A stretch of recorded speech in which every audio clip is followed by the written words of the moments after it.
Hola, bienvenidos a Esto es más que literatura. Hoy vamos a conversar de un texto de Rosa Montero que se llama La loca de la casa. Bienvenidos.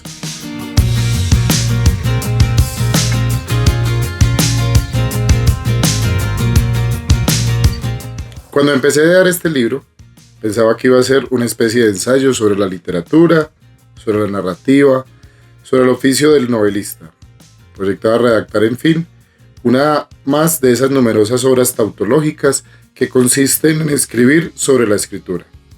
Luego, como los libros tienen cada uno su propia vida, sus necesidades y sus caprichos, la cosa se fue convirtiendo en algo distinto. O más bien, se añadió otro tema al proyecto original. No solo iba a tratar de literatura, sino también de la imaginación. Este libro entonces, con el que vamos a encontrarnos hoy, es un libro del 2003, donde Rosa Montero se acerca a hablarnos sobre literatura, sobre qué es esto de pensar la escritura y sobre todo la escritura de novela. Vamos a discutirlo a partir de algunas citas que tiene la obra, de acuerdo al orden en el que van apareciendo en el libro. Las citas están divididas en citas sobre autores, en citas sobre escribir, en citas sobre la imaginación. Inclusive tiene un pasaje muy interesante también sobre esa línea que ella considera que es muy débil o muy delgada entre escribir y esos rasgos que podrían llevar a algunos escritores a la locura. Entonces comencemos con el inicio, que es donde ella nos plantea que empieza el libro marcando su vida a partir de lo que escribe. O sea, ¿cómo medimos nosotros el tiempo? ¿Cómo medimos nuestra vida? Pues Rosa Montero lo mide a partir de los libros que ha escrito. Esa forma es muy interesante porque nos invita a pensarnos en cómo una persona mide su vida. Ahí nos podríamos detener un momento y explayarnos y pensar cómo cada uno de nosotros ha marcado su historia.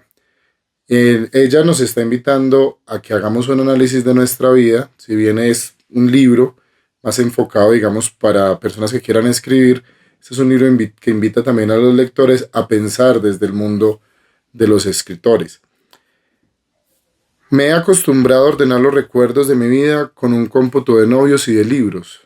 Las diversas parejas que he tenido y las obras que he publicado son los mejones que marcan mi memoria, convirtiendo el informe barullo del tiempo en algo organizado. Ahora, luego comienza entonces a contarnos de qué va a tratar el libro. De este libro se ha hablado mucho, es un libro que ella ha referenciado en diferentes momentos, inclusive hay una segunda parte que se llama El peligro de estar cuerda, donde explora un poco más la parte de la locura, la parte de los trastornos mentales y cómo de alguna manera los escritores nos arriesgamos a tener esa línea de nuestra vida ahí entre la imaginación, la creación y tal vez también algunos rasgos de locura. Siempre he pensado que la narrativa es el arte primordial de los humanos. Para hacer, tenemos que narrarnos. Y en ese cuento de nosotros mismos hay muchísimo cuento. Nos mentimos, nos imaginamos, nos engañamos. Lo que hoy relatamos de nuestra infancia no tiene nada que ver con lo que relataremos dentro de 20 años. Y lo que uno recuerda de la historia como un familiar suele ser completamente distinto de lo que recuerdan los hermanos. Yo creo desde hace mucho tiempo, por mi formación, por mi gusto por escribir, por mi gusto por leer, que la narración, las historias que nos contamos, es lo que nos hace las personas que somos. Y si bien aquí Rosa Montero nos lo alimenta y nos da más razones para seguir apoyando esa idea, siento que a veces no aceptamos esa parte. Nosotros somos las historias que nos contamos. Entonces dice, de manera que nos inventamos nuestros recuerdos, que es igual que decir que nos inventamos a nosotros mismos, porque nuestra identidad reside en la memoria, en el relato de nuestra biografía. Por consiguiente, podríamos deducir que los humanos somos, por encima de todo, novelistas, autores de una única novela cuya escritura nos lleva toda la existencia y en la que nos reservamos el papel de protagonistas. Es una escritura, eso sí, sin texto físico, pero cualquier narrador profesional sabe que se escribe sobre todo dentro de la cabeza. Bien, entonces, vamos con esa primera línea. Nos invita a pensar que todas las personas nos contamos historias. Entonces todos de alguna manera somos novelistas, nos contamos por qué somos, por qué elegimos una profesión, por qué vivimos en un entorno familiar, por qué creemos en una religión o en un Dios determinado. Todo el tiempo nos estamos contando una historia que es la que nos acompaña entonces en nuestra construcción de identidad.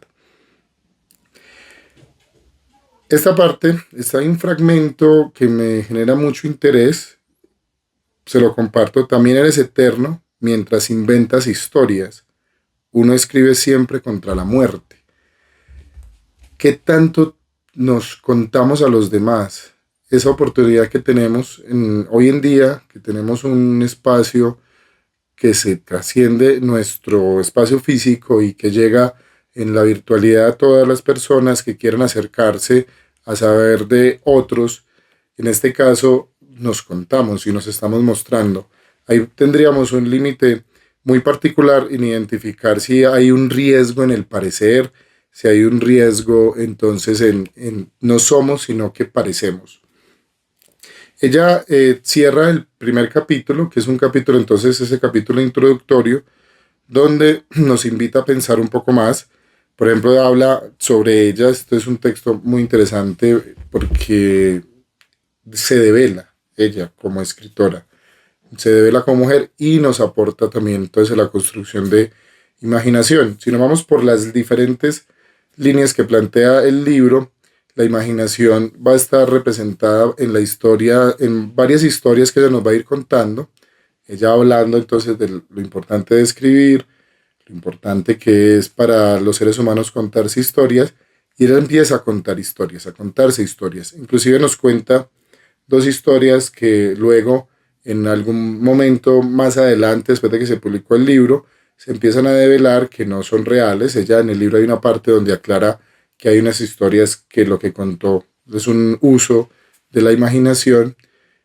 Por ejemplo, la historia con M la cuenta diferentes en partes. M es un momento de su historia cuando ella está en la década de los 20, y ahí se enfoca un poco en contarnos cómo fue una especie de aventura amorosa con una persona famosa. Y luego nos la cuenta la primera vez, la segunda vez nos cuenta otra versión y luego hay otra versión donde va cerrando esa forma, ese acontecimiento, siempre apuntando a que nos reconstruimos nuestro pasado, que nuestro pasado no es fidedigno a la vida que podríamos haber vivido, sino a lo que necesitamos recordar para poder seguir viviendo. Hablar de literatura, pues, es hablar de la vida propia y de la de otros, de la felicidad y del dolor. Y es también hablar del amor, porque la pasión es el mayor invento de nuestras existencias inventadas. La sombra de una sombra, el durmiente que sueña, que está soñando. Quienes amamos la literatura y leemos libros, sabemos que encontrarnos con otros para hablar de lo que leemos, también para hablar de lo que escribimos, es como si nos hiciéramos un espacio de terapia, de conversación donde soltamos esos miedos, esas ideas que tenemos, donde nos reflejamos en los personajes, en las historias que nos van contando y nos permite vivir varias vidas. Al punto de que una de las ventajas que plantea de ser escritor es, y en este caso de ser novelista, es que se mantiene y se puede mantener como un espíritu infantil, un espíritu de niño. Dice, pues el novelista tiene el privilegio de seguir siendo un niño, de poder ser un loco, de mantener el contacto con lo informe. El escritor es un ser que no llega jamás a hacerse adulto, dice Martin Amis en su hermoso libro autobiográfico Experiencia. Y él debe de saberlo muy bien, porque tiene todo el aspecto de un Peter Pan, algo marchito que se niega empeñosamente a envejecer. También piensa y nos presenta la opción de que escribir es esa oportunidad o esa relación entre la imaginación cotidiana y el sentarse a crear, relacionado con el y si. Y esa sola frase, y si, y pone, lo señala en este fragmento. Pero estos sinsabores se compensan con la fabulación creativa, con las otras vidas que los novelistas vivimos en la intimidad de nuestras cabezas. José Peixoto, un joven narrador portugués, ha bautizado estos imaginarios conatos de existencia como los easy, y tiene razón. La realidad interior se multiplica y desenfrena en cuanto te apoyas en un easy. Este easy es qué pasa, qué pasaría y si tomamos tal decisión, qué pasaría y si esa persona que viene hacia nosotros es una persona que nos viene a atacar o es una persona que nos viene a dar un regalo que nunca habíamos conocido. Todo el tiempo, si permitimos dejarnos por la imaginación, nos va a quedar ese y sí abierto, porque ella construye como la imaginación como amparo. Aquí, pues, como lector, recibo la invitación que ella me hace para verme más allá de simplemente el ser que soy y entenderme como narrador, que creo que es lo que todos deberíamos entendernos. Todos nos contamos historias, entonces como narrador nos dice que la imaginación es esa opción de volver a reencontrarnos, a pensarnos, a construir nuestro pasado, a construir nuestra vida presente y a partir de ahí encontrar un equilibrio. Lo plantea así: ser novelista es convivir felizmente con la loca de arriba, es no tener miedo de visitar todos los mundos posibles y algunos imposibles. Tengo otra teoría, tengo muchas, un resultado de la frenética laboriosidad de mi razón, según la cual los narradores somos seres más disociados o tal vez más conscientes de la disociación que los demás. Eso es, sabemos que dentro de nosotros somos muchos. Y sí, pues nos damos esa libertad. Inclusive cierra un párrafo siguiente con la frase: la novela es la autorización a la esquizofrenia. Pues porque un escritor se mete en la cabeza de varios personajes, construye varias personalidades y debe ir saltando en esas interpretaciones que implica que se vincule profundamente con los acontecimientos, con el trasegar de la vida de ese personaje, lo que hace que es como si viviéramos diferentes vidas y también como si en un momento, mientras estamos escribiendo, estamos metidos en la cabeza de diferentes personajes que pareciéramos estar entonces en un momento esquizofrénico. Los invito a explorar dos puntos que a mí me parecen muy interesantes pensándolo como escritor, y es el daimón que ella plantea y los fantasmas. Para hablar del daimón entonces lo hace así: el arte está alumbrado por esa misma gracia ciega que hacía caminar al pobre insecto. Es un don al que Rudyard Kipling llama el daimón, su demonio, aunque se trata de uno de esos demonios grecorromanos o védicos que son genios tutelares, espíritus intermediarios de los humanos con el más allá, y aconseja a los jóvenes escritores: cuando vuestro daimón lleve el timón, no tratéis de pensar conscientemente, id a la deriva, esperad y obedeced. Como es evidente, también Kipling bailaba el vals furiosamente de cuando en cuando. Y eso es lo que da miedo, eso es lo que te aterra, ponerte a escribir y no poder encontrarte con tu daimón, que esté dormido, que se haya ido de viaje, que esté enfadado contigo, que no tenga ganas de sacarte a bailar, temes no volverte a mover, como el cien pies. En ocasiones trabajas durante días y días, durante semanas, quizá durante meses, en la aridez de la escritura como oficio, sin conseguir ni siquiera un pequeño zapateado, sin poder estremecerte ni una sola vez por la presencia intuida. Sí, o sea, cuando nos sentamos a escribir, cuando nos sentamos a intentar crear una historia, siempre hay unas preguntas que están ahí, mm, ¿la estoy haciendo bien? ¿Y esto quién lo va a leer? ¿Será que lo estoy haciendo de una forma que quede clara? Porque si bien el propósito del escritor no es satisfacer a los diferentes tipos de lectores, eso es imposible. Si hay un lector interno que tenemos, que es el que quiere sentir satisfacción cuando lea el texto, sea en ese momento, también en un futuro, porque nosotros mismos, a medida que pasan los años, nos convertimos en otros. Entonces, en esa búsqueda de intentar encontrar el equilibrio, siempre hay un miedo. Hay un miedo de no encontrar como ese daimon que nos permite y nos cuenta las historias. Y ella pone ejemplos muy interesantes, los escritores que lo perdieron, Hay un libro que les recomiendo que es Bartleby y un libro de Enrique Vilamatas donde él cuenta las historias de estos escritores que dejaron de escribir, como el cuento de Bartleby donde Bartleby toma la decisión, dice pues prefiero no hacerlo y porque ya no le dé sentido a continuar haciendo algo. Entonces siempre corremos ese riesgo. Y del otro lado están los fantasmas que rondan a los escritores. Ya lo nombra fantasmas como esos temas recurrentes o esos personajes y esas situaciones que se hacen recurrentes en la vida, en la escritura de un autor que refleja pensamientos y situaciones de su vida. Por ejemplo, lo dice entonces en el fragmento, este frenesí de coincidencias no es el único misterio que rodea la escritura. Hay muchos enigmas más de este tenor, pero una de las más peculiaridades más curiosas es la dictadura de los fantasmas. Los fantasmas de un escritor son aquellos personajes o detalles o situaciones que persiguen al autor, como perros de presa a lo largo de todos sus libros. Son imágenes que para el novelista tienen un profundo contenido simbólico, un significado que normalmente no entiende porque los fantasmas son arteros, además de obcecados, y se ocultan con tan buena maña entre los pliegues del subconsciente que el escritor a menudo ni siquiera es capaz de saber que los tiene. Fue inevitable al leer esto. Este libro yo lo he leído por ahí 4 veces, cada vez lo leo diferente.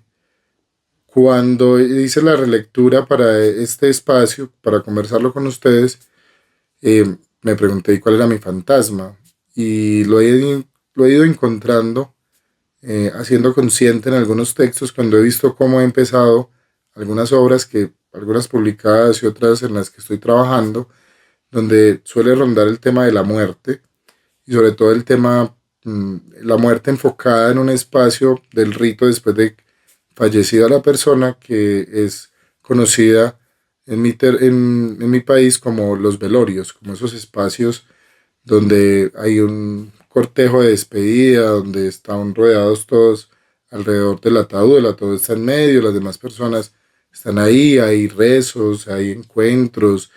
Eso es como, creo que lo debo tener muy marcado desde la infancia, pero es mi fantasma, o sea, está ahí, todavía siento que tengo mucho que contar al respecto. Eh, Han pensado, yo creo que es una invitación que nos hace ella para los que escribimos, es que pensemos en nuestros fantasmas y no es para hacerlo consciente de una forma tal que no lo sigamos explorando, sino todo lo contrario, para saber que pues, van a seguir ahí, van a seguir apareciendo. También me quedo con algunos mensajes que ella da, algunos análisis que ella plantea ante el oficio del escritor. Uno que siento que es muy clave y es que la pluma de un escritor, de un novelista, de un creador de ficciones, no debería estar al lado de una causa. Debería estar enfocado mejor a pensarse, pues a explorar sus miedos, a explorar sus fantasmas, pero no hacerlo con una intención. O sea, hay que diferenciar eso. Siento que es tal vez de los pocos todavía dilemas que tenemos en la actualidad frente a lo que es literatura y no, y es que la creación ficcional que busca explorar la estética literaria es lo que podríamos considerar literatura. No es, digamos, un libro de testimonios, no necesariamente es una obra literaria, porque no todo lo que está escrito es literatura. O sea, los textos escritos tienen diferentes géneros y tienen diferentes estilos. Por ejemplo, las obras de difusión, las obras de no ficción están explorando de otra manera también la estética del lenguaje, pero no todo lo que se escribe es literatura. Entonces, no debemos enfocarnos en apostarle a una causa porque ahí se pierde el norte de lo literario, que debe ser plurisignificativo y que todo el lector pueda construir a partir de la lectura sus propias interpretaciones. También hace un planteamiento que es, pues no lo había leído como tan directo. También hay que recordar pues, que uno en la vida no alcanza a leerlo todo. Entonces de las lecturas que he hecho no lo había leído tan directo. Y es aceptar la vanidad en los escritores, es aceptar esa parte de la necesidad de que te lean, esa parte de que de alguna manera haya un público que tenga una buena recepción de tu obra, y pues dice que lo que no se puede caer es en perderse en eso, o sea, que la búsqueda no debe ser por la vanidad ni por el ego, sino por la creación, pero aceptando que todos los seres humanos necesitamos de algún tipo de reconocimiento cuando hacemos nuestra labor y cuando sentimos que la hacemos bien.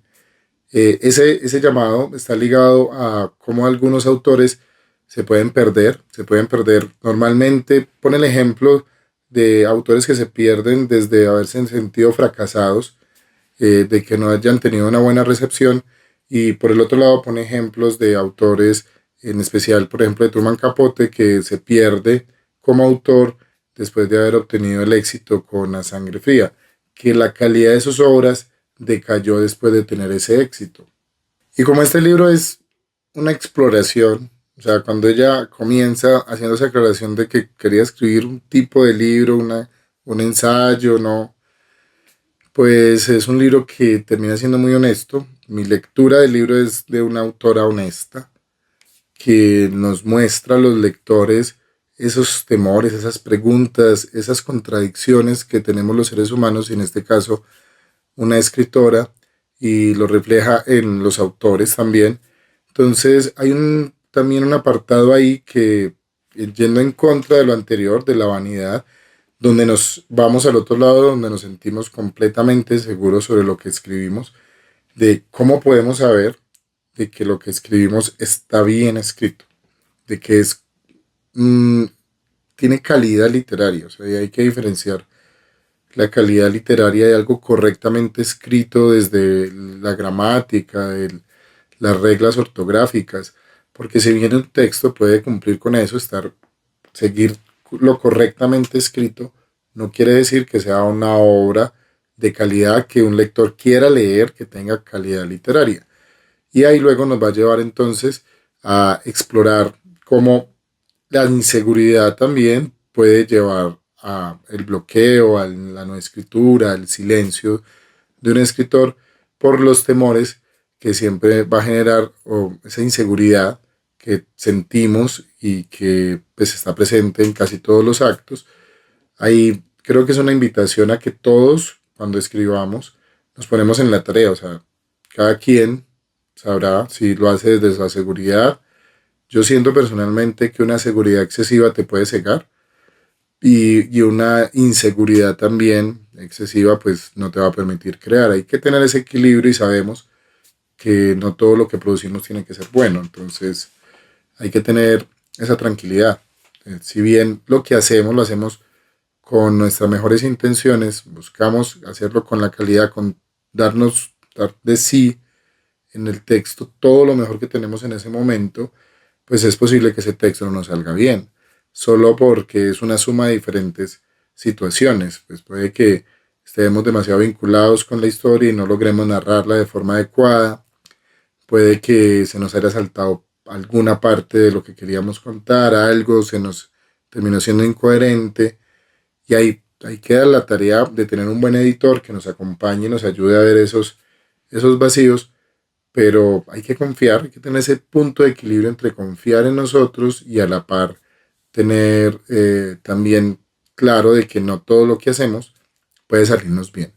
O sea, es entender que todo producto humano, nosotros no somos una máquina que saca los productos igual, somos seres humanos. Entonces nuestros textos, en este caso como escritores, no tienen que obedecer a una fórmula y a siempre hacerlo de una forma correcta. Siento yo, ella también hace una relación muy interesante con qué es la calidad literaria, y pues plantea una discusión donde pues la calidad literaria está basada en la buena escritura, correcta escritura, de conocer el género narrativo, el género, en este caso las novelas, entender que hay muchos tipos de novelas, de que hay que escribir una novela desde la honestidad del autor, y de alguna manera alejarse de ciertas fórmulas porque se convierten en repetitivas, pero comprende y ya lo muestra que hay autores que no tienen una gran calidad literaria, pero venden mucho, que llegan a muchos lectores. Como a título personal, a mí me parece que esos tipos de libros son importantes porque forman lectores. Lo que siento yo, tal vez sea ingenuo, que un lector, un ávido lector que haya leído muchas obras literarias, o muchos bestsellers que tal vez no tengan tanta calidad literaria, pero que lo hayan formado para leer muchas cantidad de páginas, 500, 700 páginas, luego pueda llegar a una obra de mejor calidad y también disfrutarla, que es como ir cogiendo estado físico, entonces luego más adelante va a disfrutar de otras obras. Claro está que, como hablaba ahorita, la literatura que es plurisignificativa hace que los lectores disfruten de formas diferentes estos libros.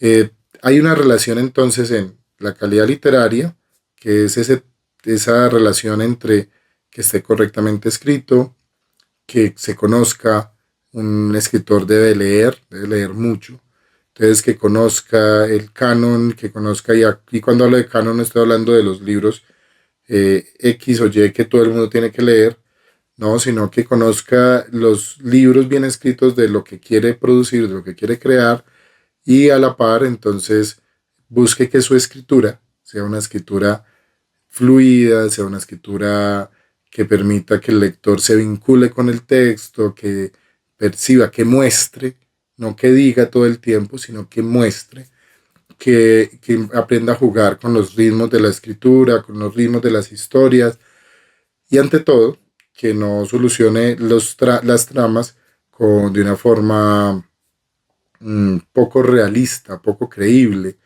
Y ahí tenemos que diferenciar entonces que lo que nos importa en literatura es la verosimilitud, no la verdad, no estamos demostrando nada.